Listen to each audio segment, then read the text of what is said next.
Hello guys, may nagtanong po sa atin kung ano po yung dapat palitan pag maingay daw yung washing machine.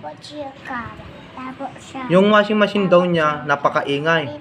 Pag naglalabas siya parang may nawawasak. Yung may mga natutunog-tunog sa loob daw na grrrr, grrrr, ganun daw yung kunin ng washing machine daw. Napakaingay daw. Kahit sa labas ng bahay nila maririnig nila. At pag may nilalaban daw siya, unti-unting umihina, tapos umiingay daw. Umihina yung pag-ikot niya, tapos napakaingay daw. Kaya ang sabi ko sa kanya, ang mapapalitan po ay yung gearbox. Ang tinatawag na gearbox ay ganito po. Ito po yung gearbox. Kapag naglalaba po kayo, tapos napakaingay, ganito po. Dito po kasi, umiikot to. Umiikot. Tapos yung nilalabhan mo, hindi to masyadong iikot at napakaingay. Yung parang grrrr. Ganun po yung kaingay niya. Napakalakas na napakahingay. Hanggang, ang alam nyo na, parang nawawasak na. Kaya ang sabi ko sa kanya, ang mapapalitan po yung gearbox. Ito po yung gearbox. Madami pong klase ng gearbox guys.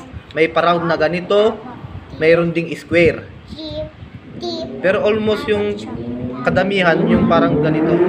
Depende na lang po guys pag yung ngipin niya, kung ilang ngipin.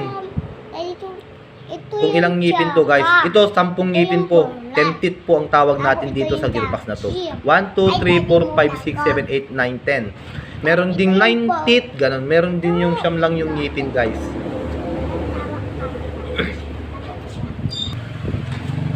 Kaya guys, pag bibili po kayo ng ganito guys, yung gearbox, bilangin nyo po yung ngipin. Pag naiwan nyo to, kahit naiwan nyo, okay lang.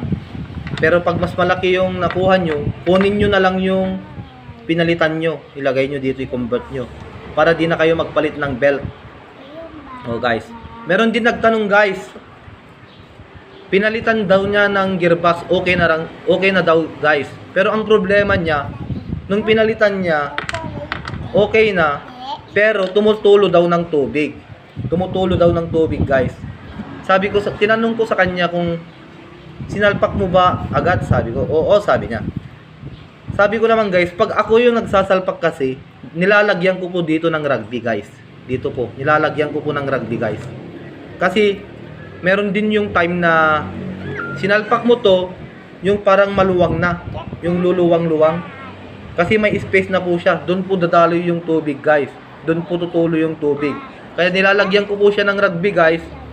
Kapag tumigas po yung rugby, yung space po niya at yung mga luwang niya, sasaraduhan niya po guys.